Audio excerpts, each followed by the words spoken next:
The recording is available. All right, so we are going to begin. Most of the class today will be an intro, kind of outside, getting us ready for chapter 1 of Shar Yichud V'Emunah, which is the second book of the Tanya. So let's dig right in. Last week we went through the introduction, the author's introduction.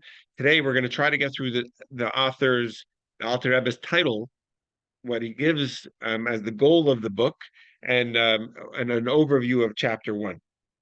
This section, this book, is called Shar Hayichud Ve'Emunah, which means the gateway of unity of God and faith in God, because it's all about unity. It's all about faith in God. That's obviously integral. To have unity in God is integral to our faith. It always has been.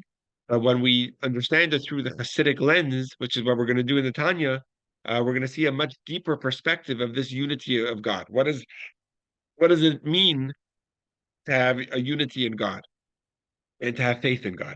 So there's definitely a goal to this book. Just like in book 1, it also had a title page. The Alter Rebbe, when he was teaching book 1, he started it with a goal, and he himself writes that the goal of book 1 is based on a verse of the Torah, which is Kikari velecha davar me'od beficha u'vavavcha lasoto. It's to see how performing mitzvot and studying Torah is close to us. It's attainable. It's achievable to us. That was the goal of book 1. So book 2 also has a goal. And the Alter Rebbe lays it out for us in the title of the book, and he says it's to understand how the verse of Shema, or to understand the verse of the Shema, which is Shema Yisrael Hashem Elokeinu Hashem Echad, and the next verse, which is not even in the Torah, but it's a verse that we say after the Shema in our prayer, which is Baruch Shem. Baruch Shem Kavod Malchuto La'olam Va'ed, which is may the name of God be blessed forever and ever. Of his kingdom be blessed forever and ever. So just a little bit of context, which some of us know and some of us perhaps it would be unfamiliar to, is that verse.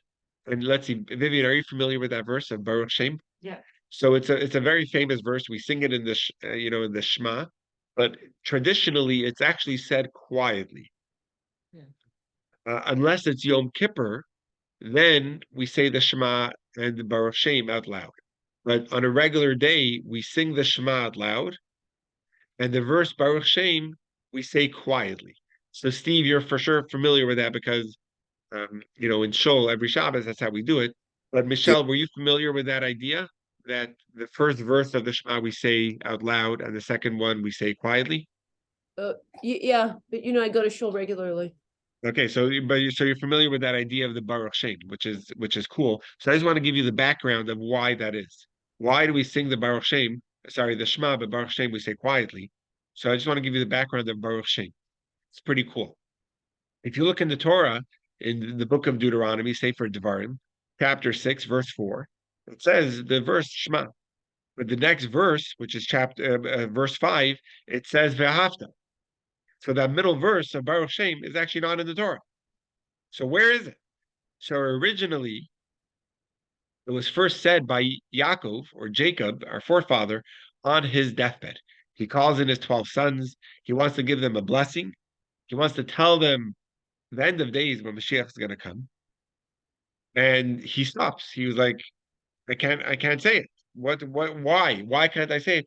Maybe one of you are invalid. Maybe one of you are unworthy of hearing this important, deep, mystical ideas. So the children of Israel, children of Jacob, said, listen, Israel, our father, Yaakov, his name was also Israel. Your God is our God. Hashem Elokeinu Hashem Echad. We have the same faith in God as you have. So the Shema Yisrael were actually the children originally telling their father Israel or Jacob, telling them that God is the same God as it is for you, as it is for us, meaning we have full faith in God. And when Yaakov heard that, he said, Baruch Shem. He says, may the name of God be blessed forever and ever. Meaning he was thanking God for his children's faith. And he was thanking God by uniting God's name.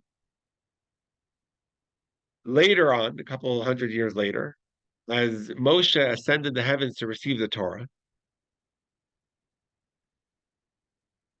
he heard the angels reciting this praise to God. He heard the angels in heaven saying Baruch Shem. So when he came down with the Torah, he taught the Jews this verse, but it's not recorded in the Torah because he heard it from the angels. So he taught it over to the Jewish people in a quiet way, meaning he was telling them that I received this from the heavens. So therefore, that second verse, which is Baruch Shem, is said quietly. What's interesting is on Yom Kippur, when we dress in white and we are fasting, which is more symbolic of like angelic, it's more symbolic of angels, which is how the angels are, they don't eat. On that day, we sing Baruch Shem out loud as if we were angels. So if you were wondering why on Yom Kippur do we say Baruch Shem out loud, it's because during the year, Moshe kind of, so to speak, stole that verse from the angels. So we say it quietly in hush. But on Yom Kippur, when we act like angels, then we can say it out loud. So what's awesome is that these two verses of the Shema and the next verse of Baruch Shem is the title page of the second book. In the author, the Alter Rebbe, he gives a two-line goal of the book. And he says that the goal of this 12-chapter book is to explain the unity of God in the verse of the Shema and the unity of God in the next verse of Baruch Shem. Both of them are about uniting God's name, but the first verse is a higher level of unity, what we call in Hebrew Yehuda Ila'ah. And the second verse, Baruch Shem, will be a lower level of unity, or what we call in Aramaic in Kabbalistic terms, Yehuda Tata, a lower level of unity. So while book one is more a conversation about the human struggle and how about we could overcome our struggles and how Torah and mitzvot is accessible to us, book two is more academic. It's more of an intellectual discussion about the unity of God, where it's delving into the inner works of Hashem, of our Creator. Of course, the point is that through this conversation, it will unlock, it stimulates our mind, which will allow us to unlock and have access to our hearts in service of God. So, of course, the goal is the service of God, but you don't see that actual practice of service in this book. While in the first book, that was much more prevalent, the idea of service, of worshiping God was the main practice of the book and how to overcome struggles in that service. In the second book, it's not as clear. It's more about the unity of God, which we discuss in the mind intellectually. But the goal is to be able to unlock the heart to have that relationship with God. So the second book is harder. It's more, and it's harder because it's more abstract. It's talking about things that we don't see. It's talking about the unity of God and faith in God that we don't. It's harder for us to relate to. Of course, it's there, but in the world, it's much more trivialized. What I mean by that is, most people, if they're discussing things that they don't see and they can't relate to, they say, just give me the cliff notes, just give me the general idea, and within 15 minutes, they feel like, okay, I got it, because they don't really have much to talk about on it. So really, this discussion is for the dedicated, for the people that are intellectuals like me and you that are going to go all in and ready to roll up our sleeves and explore and jump in. So that's really where we will begin book two. But here's a beautiful idea. What I realized between book one and book two is book one, whatever level you are at in your study, in your knowledge, in your background of Torah, you could jump in and you just have to know what a Beinoni is. And whatever chapter you join is fine. You know, you get the Alter Rebbe gives you the background that you need. So we start with zero, but together, the Alter Rebbe introduces us to ideas that help us along the way. In book two, the Alter Rebbe is already expecting us to have ideas and background knowledge. And the Alter Rebbe, what he does is he just puts together the missing pieces, or threads it all together into one novel idea. But we need background in order to get that idea. Um, so the Alter Rebbe doesn't really provide for us the background. He expects us to know the background in book two, and he just puts together the loose threads and offers his contributions. So what I want to do today is give you the background that will be helpful to begin exploring book two, or chapter one of book two. Any questions so far? Yes, I have a question, Rabbi. Sure. So, it relates to what we're studying this week with Korach. Yes. And I immediately thought about the fact that all of us are holy, and yet God wants there to be priests, and Aaron is our high priest. And, in other words, we need to have spiritual leaders, but that we all are holy. So I'm wondering, if just, because Korach talks about a regular person, a person who's regularly toiling, whatever in the fields. Could it be that if that, quote, regular Jew understands some of this background, that they too can approach book two no differently than the rest of us who are studying with you? Because we all are holy. Well, we're intellectuals, yes, but as to the non-intellectuals who understand the background that you're about to teach us, that our Alter Rebbe is about to teach us, couldn't any person pick up book two? It's more esoteric, but couldn't any person? Yes, absolutely. And that's such an important point, Nancy. I think I want to correct what I said, because I appreciate you giving me pushback on that. It's very important. The Tanya is written for every one of us. It's written for every single person. Of course, as a Jewish person, it's relatable to the heart and soul, because the Alter Rebbe is like going into our heart and telling us the DNA of our soul, that we're capable of it. But the truth is, for every one of us, we have any one of us could open the book. And in fact, our Rebbe wanted the Tanya to be taught on the radio. And really, not only the first book, but the entire Tanya, all five books were taught on the radio. And this was the radio in New York for every single person to tune into. And the Rebbe himself went through every single word that was going to be taught on the radio. Like every single translation of any Tanya was taught, and we have those exact wording of the Rebbe of the radio in another translation of the Tanya called Lessons of Tanya. And because you're 100% right, Nancy, this is for every single person to be able to study and explore. And um, and the second book, since it's more talking about the intellectual, some background is just so helpful in getting the right tools to understand and appreciate the Alter Rebbe's contribution.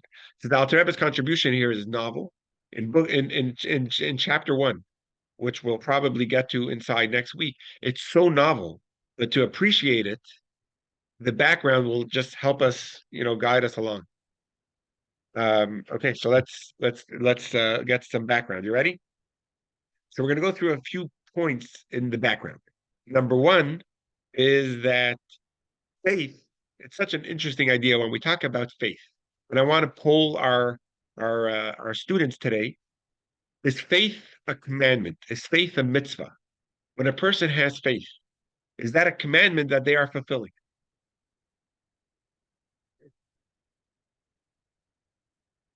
Simply, the first words that God commanded us is the commandment of faith.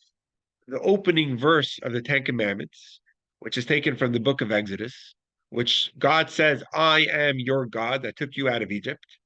That's a mitzvah of faith, to have the belief in one God. But what's interesting is it's actually not a mitzvah. Faith in God is not even considered a commandment.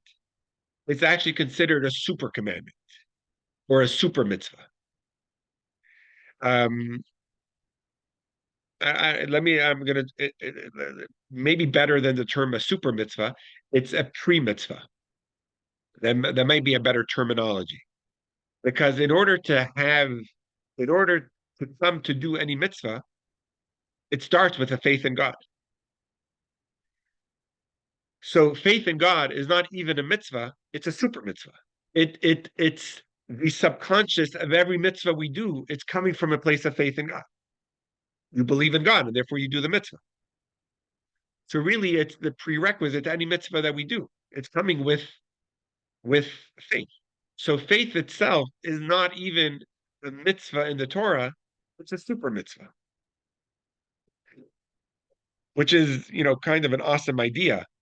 In the Talmud, it lists out. Sorry, it doesn't list out. It tells us the amount of mitzvahs there are in the Torah. Does anyone know what the number is? Let's hear. Yeah, go for it. 613. 613. Perfect. So the Talmud tells us that there's 613 mitzvahs, but the Talmud doesn't list them out for us. It doesn't tell us what all the mitzvahs are. It just tells us there's 613. So most of the mitzvahs are, clear in the Torah, like the mitzvah of kosher. The Torah commands us to keep kosher. So that's obviously one of the 613 mitzvahs. But there's a few that is just so awesome that is debated, is this a mitzvah or is that a mitzvah? So out of the 613, almost all of them are direct in the Torah, so clear. But then there are a few that is not clear in the Torah, and therefore it's debatable. The first one that is so debatable is this faith in God. So the Rambam lists out all the mitzvahs of the Torah. The Rambam is Maimonides, and he lists out what's known as Sefer HaMitzvot. He lists out all 613 mitzvahs of the Torah. But what's fascinating is faith in God is not even there. There's a mitzvah to know God. There's a mitzvah of unity in God. But the mitzvah of faith is not a mitzvah because it's a super mitzvah. It's a prerequisite. It's a pre-mitzvah. So therefore, the commandment of the verse of Exodus, that I am God that took you out of Egypt, it's not a mitzvah to have faith in God. It's a mitzvah, or when we say the Shema Yisrael, Hashem Elokeinu, Hashem Echad, that hear, O Israel, God is the Lord, God is one. The mitzvah is not just to believe in God.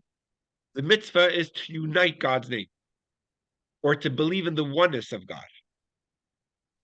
So this book, which is Shar HaYichud, is the gateway of unity and faith in God. We're going to learn in this book, what does it mean, the oneness of God? What does it mean to have faith in God?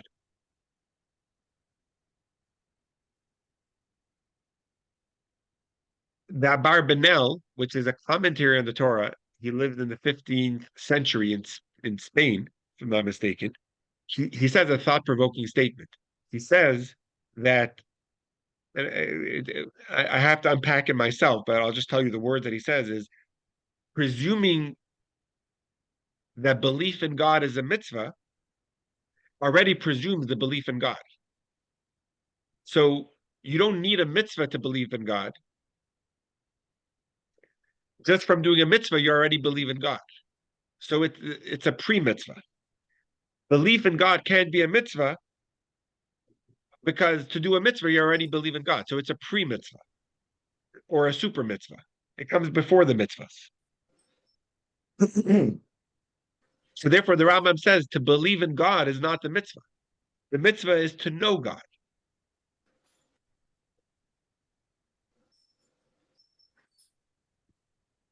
So the first 3 chapters of Shar Yichud V'Emunah, of the book that we're about to study, is 12 chapters. But the first 3 chapters, it will talk about how God created a world into existence from null, from void, from nothing. Um, let me just say one more thing about this. Faith is certainly a foundation. That's the foundation, or as we learned last week, it's what we fall back on. But then you need to build on it. That's the foundation that you then build your beautiful structure, which what is that structure? That's going to be the knowledge of God, knowing God, uniting God's name. That fortifies our faith. When you get the brain connected to God, that's the mitzvah. Because then it makes you a stronger believer. It fortifies our faith. We need to carry that faith into our mind in order to stimulate our heart. So it starts with faith as a foundation. That's the pre-mitzvah. But then the mitzvah is to know God, to explore God's oneness. And when we do that with our mind, it will fortify our heart in our faith, which is exactly what Chabad is all about, right? The acronym of Chabad is Chachma, Bina, and Das, which is bringing this faith of God into our mind. There's a cute story of Reb Levi Yitzchak of Berditchev. You've probably heard me quote him before. Reb Levi Yitzchak was a colleague of the Alter Rebbe. Their grandchildren actually married, so they were very, very close. And they were both the Alter Rebbe, the author of the Tanya, and Reb Levi Yitzchak were both students of the same teacher, of the same Hasidic master, who was known as the Maggid, the preacher of Mezrich. Reb Levi Yitzchak was the oldest of the students. The Alter Rebbe was the youngest of the students. And Reb Levi Yitzchak, actually, he spoke about the Alter Rebbe, and he said that even though we all drank from the same source, he got the he referred to it in a Yiddish term. He got the cream on the top of the bucket. So imagine a bucket of milk. The best is that top layer of cream. So he got the cream. He got the cream of it all. That's what the Reb Levi Yitzchak said about his colleague, the Alter Rebbe. So Reb Levi Yitzchak, in those days, there was no such thing as Hasidim. Everyone was becoming Hasidim. They came from other backgrounds, opposing Hasidus, or as Steve, refers to them as Misnagdim. There were people that opposed the Baal Shem Tov and opposed Hasidism. And some people were fascinated, and they started exploring it. What's amazing is, unfortunately, back then, people that were exploring Hasidus were almost like excommunicated from their communities, from the Misnagid communities that had such a strong opposition. They would sadly like excommunicate anyone who was becoming a Chassid, or um, anyone who was studying Hasidus. They would sit shiva for them, saying they're joining a cult. Obviously, hindsight is 2020, and we could see the incredible contribution of Hasidus. But back then, it was a new thing, and it was dangerous. It was looked upon as dangerous. So Reb Levi Yitzchak, who was then a young scholar, at the beginning when he was wanting to explore Hasidus, and he was newly married, his father-in-law, who was a Masnagid, a very staunch opposition to Hasidus, he was trying to persuade his young son-in-law not to go. Why would you want to study by the Maggid? You're a prodigy, you're a scholar. You don't need it. And the way it would work back then is people who wanted to explore Hasidus, they would travel. Back then, there was obviously no planes, and the travel would take itself weeks. So if they were traveling to, meet a master, a Torah, a giant, they would spend a few months at a time. So Rabbi Levi Yitzchak asked permission from his wife if he could travel for a few months to this part of Ukraine where the Maggid lived to explore this new path of Torah. So his wife granted permission, but her father, so Reb Levi Yitzchak's father-in-law, was saying, "Why do you need it? Like you're a giant of Torah. Why do you have to go there to study?" And he convinced him. He said, "Just give me a few months." When he came back 6 months later, His father-in-law is like, "Nu, what did you learn? What did you learn?" And he said, "I learned that there is a God." And he's like, "What?" The father-in-law is like, "You traveled all the way to learn that there's a God?" He called in the housekeeper, who was, a Jewish person from an orphan family, and says, "Hanale, is there a God?" And she says, "What type of question? Of course there's a God." So the father-in-law turns to Rabbi Yitzchak and says, "Why do you have to travel? She also knows that there's a God. And she doesn't even know the alphabet." So Rabbi Yitzchak she says she knows, but I actually know. Meaning, what we're going to study in this book is more than just the lip service of faith in God. Over here, we're going to study the nitty gritty. What does it mean to believe in God? What is it? And if you want to believe in God, it comes with a knowledge. And that's actually the mitzvah. The mitzvah is not to believe in God. That's a pre-mitzvah. The mitzvah is to know God. That's what we're going to try to do, and internalizing in the mind this belief in God. Okay. Any questions so far? Yes, I was just going to say in the pre-knowing, we have to know that he exists, that he is, and we have to come to the understanding that he's a good God. I have a lot of friends that have exited their relationship with God because they say, well, either he knows everything or he doesn't care. He doesn't care, so I don't want this relationship with him. So I think there's the pre-knowledge that he exists, that he is good, and that he wants a relationship and wants to reward those that are willing to diligently seek him. And so I think the knowing God, like you said, is not just lip service, but acknowledging, one, he does exist, and that leaves a lot of people on the curb. And then knowing that he's good, that leaves more people on the curb. And that he wants a relationship with us, that leaves more on the curb. Yes. And that we have to be diligent in our part, and that leaves more people on the curb. Right. So this is not, this is a journey for those that are of stout of heart and are willing to develop their faith and go through hardships and see God's goodness and his grace in both the good times and the challenging times. Exactly. And most people, of what I'm understanding, Lynn, they don't make it that far. And because there's so many people that get dropped off It's along the sad. way. Right. Right. So, and that's, I And think, I'm finding that in my own friend group. right, right. And I think that's an incredible contribution to this second book. It's not easy. We're going to try to internalize what does it mean to know God. We're going to explore the nitty-gritties of God, which is, fascinating. And for so many years, it was almost unheard of. Like, the Rebbe Yitzchak's father-in-law was like, "What do you have to do that for? Of course there's a God." But because of that, it became trivialized. Either you believe in God or you don't. So what we're going to do over here is we're going to try to, sorry, understand the inner workings of God, and it will enhance our relationship with God. So number one, what we have to know as a prerequisite to understanding the book is that God is infinite, God is indivisible, and he has no parts. Um,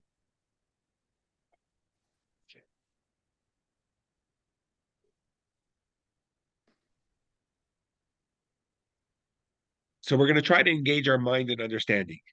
The world itself, if you look at the world, it dictates some sort of primary being. It dictates, even if you don't want to refer to it as God, and obviously we're going to explore that, but there has to be something that precedes the world. Either a supreme being, or you could call it an atom if you want, but there has to be something of where the world comes from. Unity in God doesn't just mean that God is one and not two. When we say Hashem Echad, it doesn't just mean that we believe God is one God and not two gods. That's what we learn as children. And obviously it's correct. But unity in God, the mitzvah of uniting God, is much more than just believing God is one and not two. It means, a Siddish way of understanding is that whatever comes from God is still part of God. It's not a separate being. It stays within God. And therefore, God is one because everything that comes from God is still part of the oneness of God. So it's not just that God is one and not two. The oneness of God is that everything that comes from God, and that's everything, is still part of God. Everything is still united with God. Therefore, God is one because everything in the world is still part of God. And even that was advanced over the years. The Rambam, Maimonides, from 950 years ago, he says that all forces of nature are coming from God, are working within God.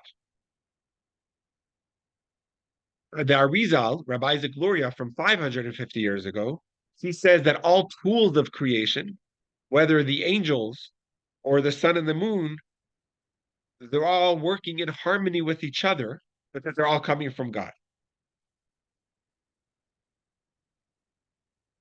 The Baal Shem Tov, which is the founder of the Hasidic movement from the 1700s, so from 300 years ago, he's saying that it's not only the mystical realms or the worlds and the angels or nature that's all working within God, but it's world itself.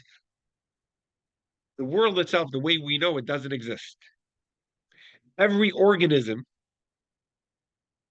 from the entire cosmos, everything is one with God because they are all within God, meaning their only true existence is God. So the true existence of everything in creation is God. And therefore, that's truly what it means, the oneness of God, that God is one, Hashem Echad.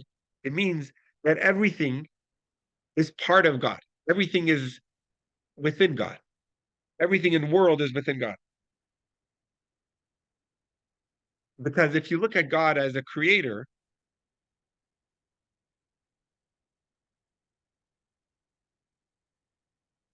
God created everything. Where did he get the tools from? Where did he get the time from? God created that. God created the time. God created the tools. So we are a continuum of God's identity, or we are subsumed in God's identity. Meaning that's what oneness of God means. It means that when you look at everything in the world, there is nothing separate from God. It is all created from God and therefore all within God. So the true creation, or sorry, not the true existence of everything in creation is God. And this leads us to the contribution of the Alter Rebbe over here, based on the Baal Shem Tov. In chapter 1, the main idea is going to be the following. In Hebrew, it's referred to as Yesh Me'ayin. And for those that have been studying Tanya, you're familiar with this idea that everything in the world is created something from nothing. In the, I think it's the Latin, which is the translation we're going to be studying, it's referred to as ex nihilo, which means there was nothing and it brought about something. But originally it came from a nothing. It came from null. It came from, even saying nothing is I think is an incorrect term because what we're saying is no thing. There was nothing. It was null. It was void. Um,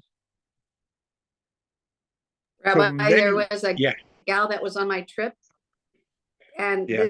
this is her business card. If you can see it, can you see what Oh it my says? gosh. Yes, ex nihilo.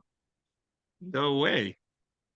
Yeah, I thought that was so interesting. She's an artist, and so she draws kind of Judaic Christian art, and she feels like she gets her inspiration from Hashem. So yeah, I thought she's in Florida. But anyway, I just thought that was interesting. That's amazing. Okay, cool. Oh, you muted. Yeah. Okay, I got it. Okay, cool.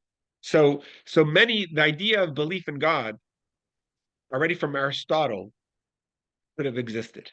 But the idea that God created something from nothing is where the conversation gets much more complex. The belief in God as ex nihilo is where it's up for huge debate, and that's going to be the main conversation in chapter 1 and 2. So the belief in God existed, but many people believe that God's role is just bringing organization to the chaos, which means there was things, and God's job as a creator is bringing it all together and making order out of chaos. Or there was particles, and it was brought together by God, or to bring beauty and harmony to all these pieces. I think it's called the laws of conservation, which I'm not so familiar with these ideas, but according to Judaism, that's not belief in God. That would be considered heresy. To believe that God's contribution is that he brought order to a chaos, that there was things that existed, and God's job as God is bringing it all together to make it work and bring pieces into one. That's not the Jewish way of belief in God. We say that God created all of those pieces. Everything was created from God. And the big difference would be if you believe that things existed, there was things or atoms, and God just brought it out all together. It would mean that God's contribution is just needed every 5,000 years. God brings it together, and over time it separates, and God has to just bring it back together, bring that order back. When things start to fall apart, he glues it back together. The contribution of belief What's in the name God, of that again? I'm sorry. I think the laws of conservation. And you could look it up. I looked at it a little. I'm not a scientist, but that idea you could already see from philosophers. And in chapter 2, we're going to get into the opinion of philosophers, which is pretty cool that the Alter Rebbe brings in those opinions from Aristotle and others. But the Torah view is that God is constantly creating. Every moment, God is involved in creation because God brought it from nothing into something. And therefore, the default would be nothing. And therefore, every moment, God is recreating worlds and everything in it. And that's what it means, the unity in God. It means that God is constantly connected and involved in creation. Every moment, God is recreating worlds. The famous example used for this is if you take a stone, the natural tendency of a stone is based on the laws of gravity, is to rest. If you want to change that laws of character of the stone and throw it so it can fly, you have to put your energy in, and the stone is feeding off the momentum of that throw. But what happens is, as soon as the momentum of the throw disappears from the stone will go back to its original state, which is to rest. Laws of gravity will pull it back down. So in order to keep it flying, the momentum needs to constantly be in it. Otherwise, it will go back to its default, which is to rest. So the point over here is the default of worlds is non-existence. It was nothing. So therefore, at every moment, God is recreating worlds from no thing into something, from ex nihilo. So there has to be a constant connection of God being involved in worlds. And then that leads, just one more thing, Michelle, this would lead to the incredible idea of Hashgacha Pratis, that God is intimately connected and involved in everything that happens in worlds. Because God is, as a creator, not just organizing pieces and then not involved. God is involved at every moment. And therefore, God has intimate knowledge in every piece of world. And that's where the idea of miracles come from. And that's where the idea of prophecy will come from. And God is involved in details of the world. Yes, Michelle. You're saying that a lot of the stuff is dealt with. You said that that he talks about philosophers. Does he ever deal with like space, the concept that there's all these planets and galaxies and suns, and it goes on? Yeah, I mean, in chapter 2, where idol worship came from is that there is a God, but God is acting through the sun and the moon, right? And therefore we should worship the sun and the moon. So that's where idolatry came from. Even the idea in the olden days of bowing to stone, where did that come from? Is because the sun sets, they're worshiping the sun. So how do they worship the sun at night? So they made an image of a sun on stone, and they started bowing to the sun, to the image of the sun. Right? That's how idol worship began, because they agreed that there's a God, but just that God gave it over to um, uh, uh, um, um, The sun? the sun or the moon or galaxies or whatever. So God was just organizing it together, but gave it over into control of them, which is heresy in Jewish belief. Because according to Judaism, God is involved in every detail of creation at every single moment. God is recreating the sun. God is recreating the galaxies. It's all coming into being at every moment. So this is such an anchor of Torah mitzvot, of everything we have in Judaism is going to be based on this belief, which is the belief in God is about unity of God, about knowing God, is much more than just believing in God. It's believing that God is active at every single moment of creation, and therefore God is involved in every single detail of creation. So what's Everything your is belief coming on from the like all energies these of God.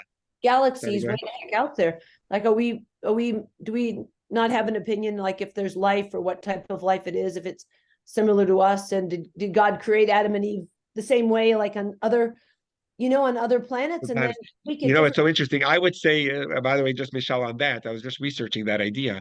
I would actually say, I don't know, because I've never been on Mars. I don't know what life is like. But someone asked the Rebbe this question, again, based on this book of Tanya, which is exploring these ideas.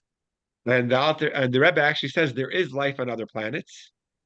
It's just not intellectual life. It's just, I should get the actual words that the Rebbe said.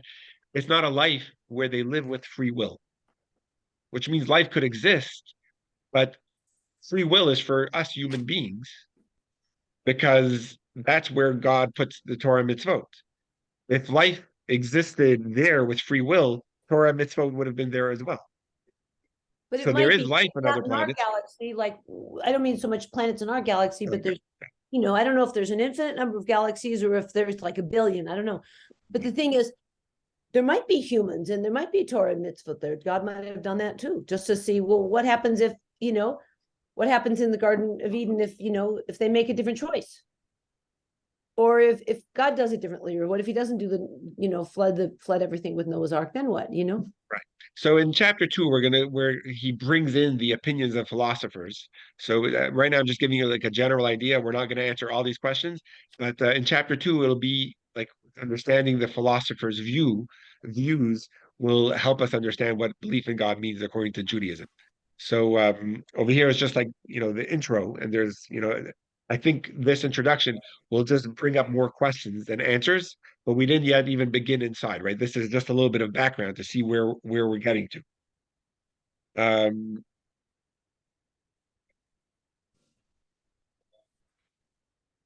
Um, you've heard me share this before, that there's a very famous midrash. I teach this to all my bar mitzvah boys when we start studying of the ink spilling. Right, a philosopher came and had a conversation with Rabbi Yehuda, prove to me the existence of God, and how could you prove God? And either a bucket of paint or an inkwell that was on the table spilled over, and the person went to get napkins or paper towels to clean it up. And during that time, Rabbi Yehuda, he made this beautiful painting out of the ink. He made a on the tablecloth that it spilled. He made it into a beautiful art. And he said, "Wow, that's beautiful." And Rabbi Yehuda said it was just a spill. It spilled into this beautiful design. And he said that's impossible. Someone obviously had to have orchestrated this beautiful design. And he said, well, the same thing is with the world. If there's a beautiful world that has so many articles or details, and we all know that, there has to be a designer to it. So that, even non believer, I mean, belief in God could mean, oh, I believe in God as a primordial being, but then he gave it over to the sun and the moon or to whatever. The Jewish way, the Jewish stand on this, or the Baal Shem Tov's way, is a lot more. It's that the default state of world is non-existence, because the world was brought into being from nothing, from null. And therefore, just like the stone, its default state is to rest. The default state of world is no existence. And therefore, God, who created the world, has to constantly recreate the world for it to remain in existence. Therefore, at every moment, God is involved in world. So that means that God is the core of everything in the world. Everything is part of God. There's no existence other than God. That's what it means. Nothing else exists. Um,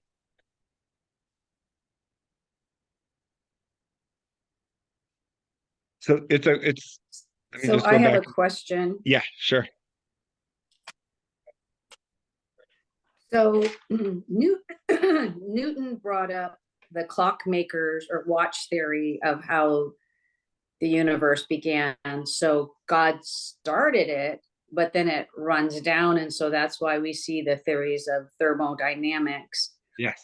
So how does that, I love that everything's in its a state will go back to where it is. And it's kind of hinting what Newton said, but I love that God is still in everything. So Exactly. could you That's where it's maybe going to share be. some thoughts about that? Well, I think that's where it's going to be almost like the opposite of Newton, where the Jewish belief, it would be heresy to consider that there was a God or there is a God, but God is not involved. In the Jewish belief in knowing God, what does it mean belief in God? It's part and parcel of the idea that God is involved at every moment of creation. The example that the Alter Rebbe is going to give in chapter 2 is the way we look at creator is I have an iPhone right here. So Apple, who created this phone, has nothing to do with it. They update the software, but the actual, book, even though there's an author that made this book, the paper has nothing to do with the author anymore. It's made, or the table or the chair, or if someone's fashioning a vessel, they may put their signature on it so that people know that it's theirs, but there's no connection between the fashioner, between the maker of the vessel and the vessel, right? It could stand. The artist could go to sleep, and the painting is still on the wall. He doesn't have to think about his painting anymore. Whereas God created, and He's constantly involved in creation. He's constantly thinking of every detail of creation. And the difference is, this is just the idea, where the difference is when a person fashions a vessel, he didn't create anything. He he just redesigned it. He took clay and he formed it into a cup, or he took fabric and he put it into a chair. He took metal and he made it into a car, or he took glass and he made it into a phone, or whatever it is. So all they're doing is taking things and just redesigning it into other things. God didn't take things. God had null or no thing and making that into something. So therefore, it's radically different. And for that, God needs to be constantly involved in creation. Otherwise, it would go back to its original state. Whereas a vessel, the artist could stop thinking of the vessel, but the vessel will stay exactly how it is because the artist didn't really create something. He just reformed the ink or whatever it is, or he took the tree and he made it into paper or whatever else. Um, I just want to. I know I'm bringing up a lot of questions, and really I'm just planting ideas and seeds as we go into the chapter, which we'll probably get to next week. It's based on a verse of Psalms. In Psalms, if I'm not mistaken, chapter 119, uh, King David says, "La'olam Hashem dvarcha nitzav v'shamayim." Forever, God, your words stand in the heaven. And the way we're going to understand that from a Hasidic lens, from a Hasidic perspective, what it means is that God is constantly talking the world into creation. What we know is on the first 6 days of creation, when God created the world, it says God spoke and it came to being. Amar vayehi, which means God commanded, let there be light, or let there be the sky, the firmament, or let there be animals, and let there be fish, and let there be birds, let there be vegetation. And so it came to be. Whatever God spoke, that came to be, right? There was 10 utterances, and God spoke, and it was created. So this verse is saying, your words, God, are constantly creating the sky, constantly creating the heavens. What that means is the letters that God used to create the worlds are constantly there in that creation. Otherwise, it would revert back to non-existence. If you look at the account of Genesis that I'm just quoting, God spoke about the heavens and it came to being. God spoke about the animals and it came into being. That's where Adam in his wisdom, what Adam did is he looked at everything. You know, if you take any other language, English or really any language, all it is the way we communicate is arbitrary. Why is a laptop called a laptop? I don't know, because it goes on top of our lap or whatever it is. Everything, the communication of how we know words is just arbitrary. We just have to separate this from that, so we give it a word. But what Adam did in the Holy Tongue in Hebrew, everything and every creation came in front of Adam, and he looked into the energy of that thing that's giving it existence, which means he saw the letters of creation that are giving life to that thing. And the example given is he looked at a horse and he saw that the three Hebrew letters of Samach, Vav, Samach are giving life to this existence of a horse. So he called it a sus, which is the Hebrew word for a horse, because that is the energy that's vivifying, that's giving vitality to that creation. And the same is even with inanimate objects like a stone. There's an energy that's giving it life. And it all came from the original utterances of God creating the world. So there was 10 utterances, which were combined of the 22 letters, and there's different combinations, but everything in creation is coming from a combination of these letters. And those letters are constantly producing and giving life to life to every creation. And even inanimate objects, we all know. My father, of blessed memory, he was a scientist. He was a chemist involved in inorganic chemistry, and he was able to go into those microscopes and see that there's even behind inanimate objects, there's the protons, the neutrons, and the protons, whatever else my father was trying to teach me that I really don't have much of an understanding. But from the Tanya, you see that there's life in everything, even in the inanimate. There is that atom or whatever it is that's giving it life. So from the naked eye, you can't see it, but we know that it's there. So Adam, his power was that he was able to see the life force, which are the Hebrew letters, giving life to every existence.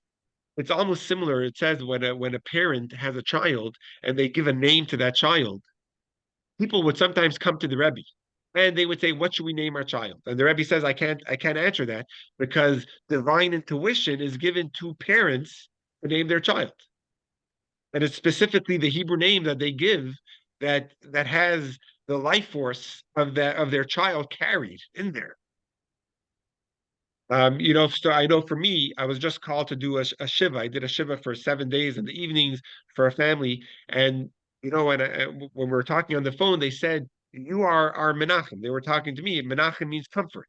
But they said, "You're the one, we need you to bring comfort to our family," because they were broken. It was a person, a brother of theirs that passed away. And, when my mother named me Menachem, it was after the Rebbe. But, what I feel is my job is to bring comfort. Whatever people's Hebrew names are, it's almost a divine intuition that their parents have at the time of birth that they give them. And therefore, it's so important to, if you have a Hebrew name, to know it, to go by it, to think about it.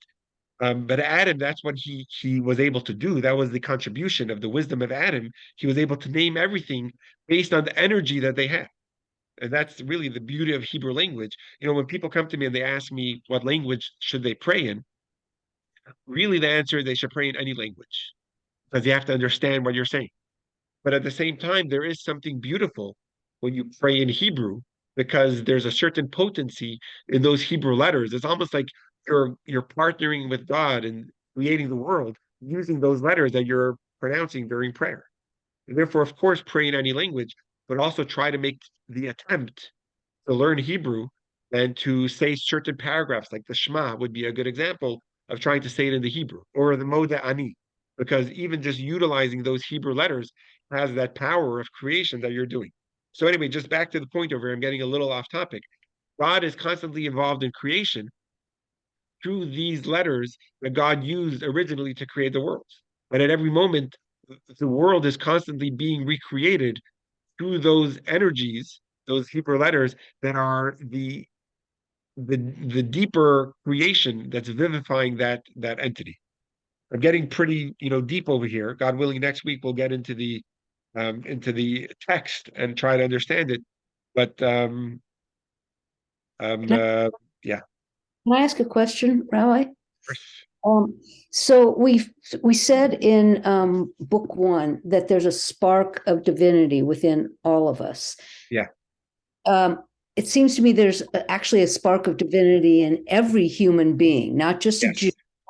And furthermore, because of chapter 41, when we say God is all powerful, God fills the heaven and earth, God wants to have a personal relationship with you and me, with everybody in the world, whether they're a Jew or not, and everything that I or we do matters to Hashem, that I interpret that to mean he wants us to do good, do good deeds, and he wants us to stay away from evil. Isn't that true for every single human being, whether they're a Jew or a Christian or a Muslim or a Buddhist or however they get their spirituality? I mean, I know Absolutely. people of the covenant, and we have a covenant with God, but isn't the idea for chapter 41 really relevant to everybody in the world? What's fascinating, Nancy, is there's certain parts of Torah that are, I wouldn't say irrelevant, but are not necessary for non-Jews. Let's say the 613 mitzvahs. There's the 7 universal mitzvahs that they should do. One of them is belief in God, in one God. But kosher is not needed for a non-Jew, or Shabbat is not imperative for a non-Jew to fulfill. But if I understand correctly from the Rebbe's, the idea of learning Hasidus, which is what we are doing now, understanding the inner workings of the world and understanding the connection between God and universe, and that God is involved in my decisions and God is involved in my life, that is actually a universal thing that even non-Jews should know.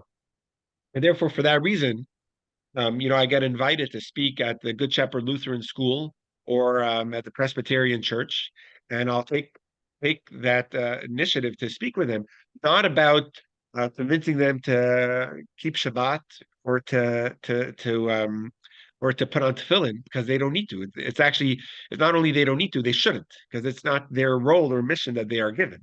But to understand God, to understand God's unity, and really Hasidus, Nancy, which is exactly what you're talking about, that God, His energy is involved in my life and in my decision making. I should have the knowledge of God and God's unity. That's actually Hasidus, and that is something for the whole world to know. So I agree with you 100%. Okay, we will end today's class with that. And God willing, that's a lot of notes that I gave today, but I'm hoping that next week we'll actually be able to study it inside. So um, looking forward to seeing you all then. Thank you. All right, everyone, have a Thank you great very day. much. Great day. Bye, Thank you. everybody.